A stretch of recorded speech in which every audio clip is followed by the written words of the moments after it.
Good morning, my loves. Happy Friday.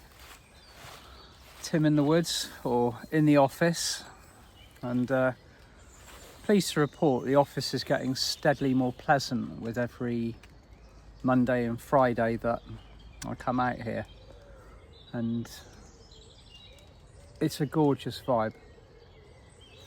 Before I get going, I was wrong in some information that I placed out on Monday during Meditation Monday. It is actually the end of the Kali Yuga, not the beginning. And so thank you to everybody who rightfully pointed that out in the comments. I will hear something sometimes and mix it up a little bit in my head. So what we're now actually entering is the very, very beginning of the Age of Enlightenment, according to these texts, this information. And we can all tell what's happening on a scale of enlightenment. We've been working with these energies and seeing what's coming through for us for a considerable period of time. I've been noticing a switch, or almost a change in the predictions, the kind of the outlay, the golden timeline that we have applied ourselves to, and some incredibly powerful occurrences are lining themselves up. So I'm going to be talking a little bit about that, and you'll already be aware of it. You'll already be aware of the quantity of light that's coming in.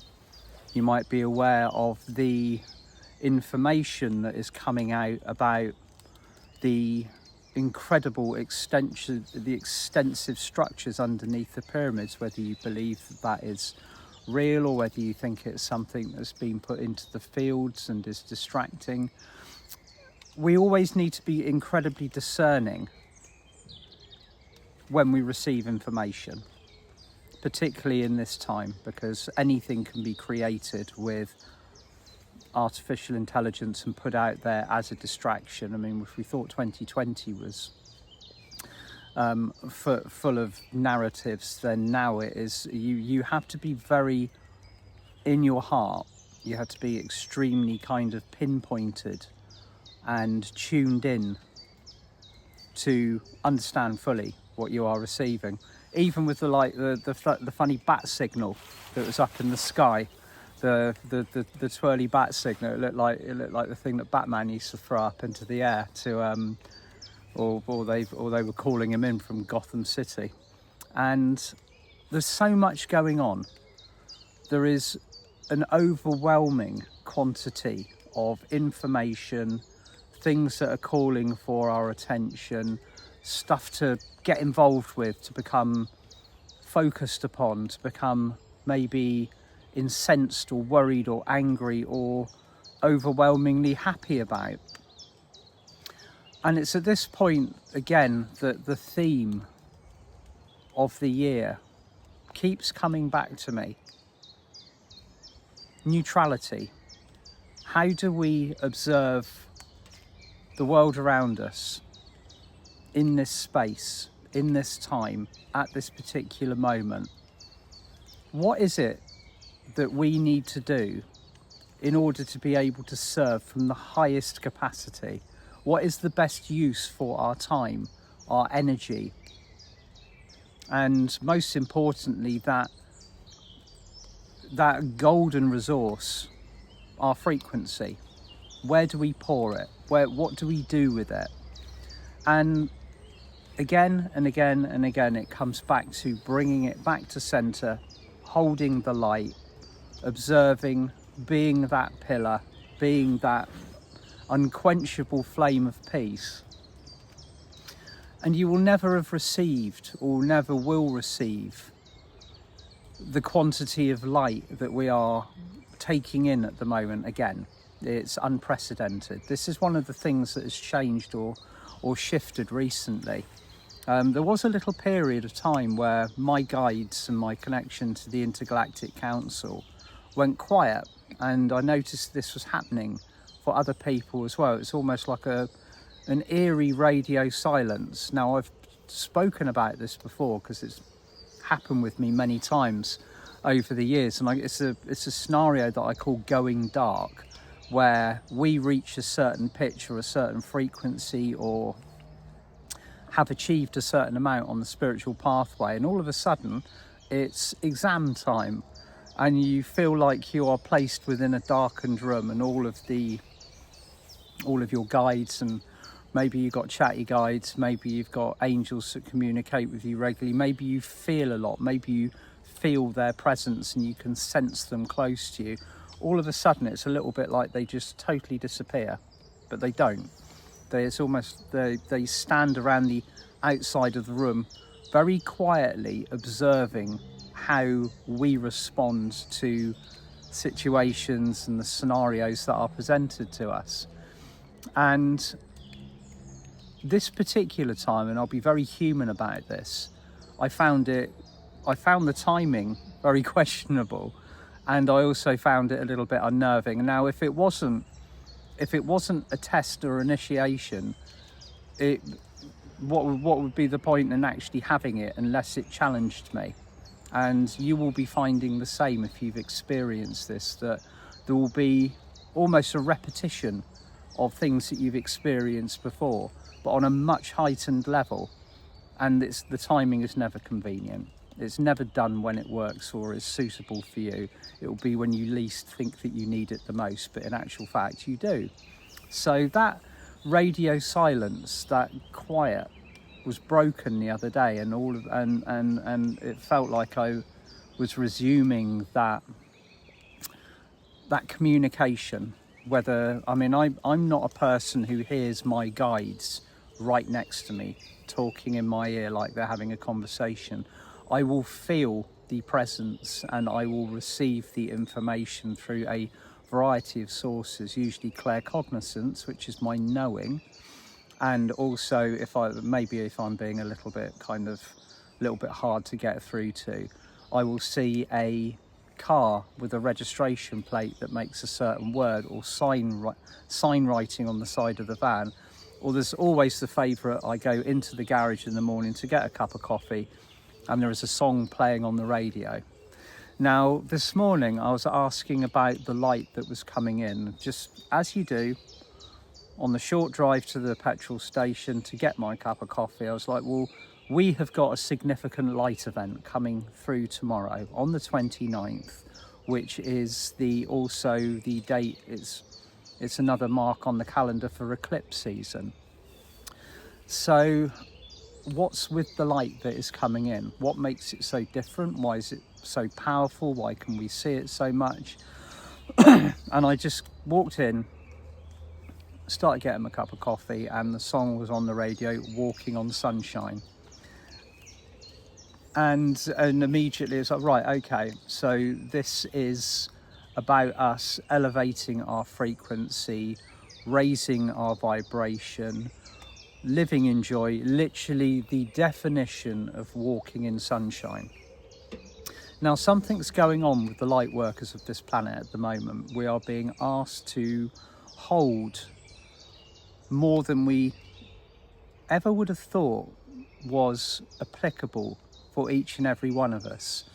It's almost like we're being told to cease all concern of the occurrences of the outside world by fixing our own shadows, by fixing our own frequency, our own triggers, the things that are possibly a bit of a ball and chain, so to speak, the things that drag us down, that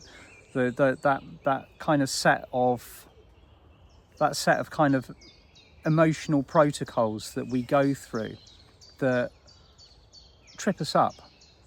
It might be to do with manifestation, it might be to do with how we respond to others, it might be how we respond to family. Those trigger points, that's what we're being asked to fix at the moment, so that we can move through whatever we are experiencing as much in a position of neutral observation as we possibly can on a human level. So the light is going up exponentially. Some of you might have heard about the inflow or the influx of blue light that is coming in tomorrow on the 29th.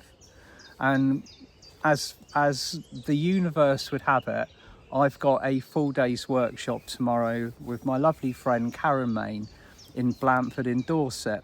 What a day to pick. And it's also the day of it's part of eclipse season tomorrow, quite a big part of eclipse season. So this energy, this light, this is coming in. Excuse me. And we are being asked to integrate it. Now, we're talking about an integration that is way past our previous capacities, and there is a very good reason for this. The way that everything is moving at the moment, the way that this ascension process is beginning to move and flow and sort out where everything's going and what it's doing and who's doing what where, and the actual physical structure or the energy structure of what goes on around this planet is happening at this moment.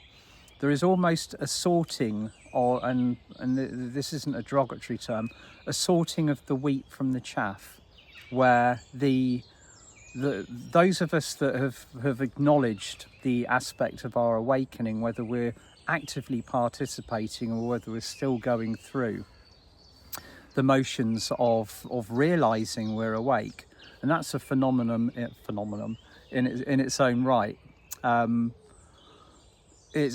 I'm seeing so much of it. So many people kind of in a state of awakening, but not realizing it.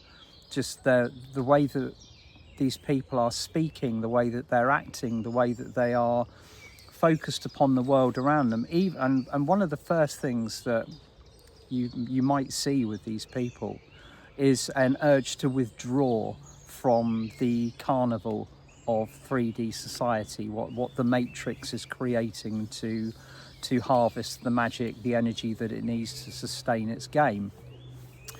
So that seems to be a prominent action within the newly awakened, is to withdraw from the field. Doesn't matter how they do it. Might be switching off social media, it might be just simply stepping out the game, or even using the words, I can no longer add my energy to this. It's happening all around us. And once this light begins to come in, as it already is, I mean, a lot of us are already picking up on this. I have been for days. I can feel it within my physical body. My physical body is asking me to take measures, to take action, to have more sleep, to drink more water, to be grounded, to be very focused.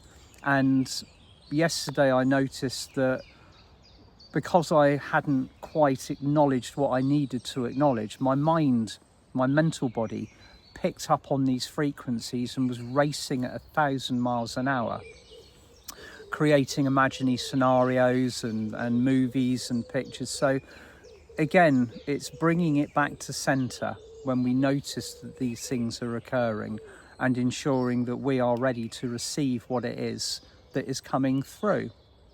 So what is the purpose of this incredible download of blue light tomorrow?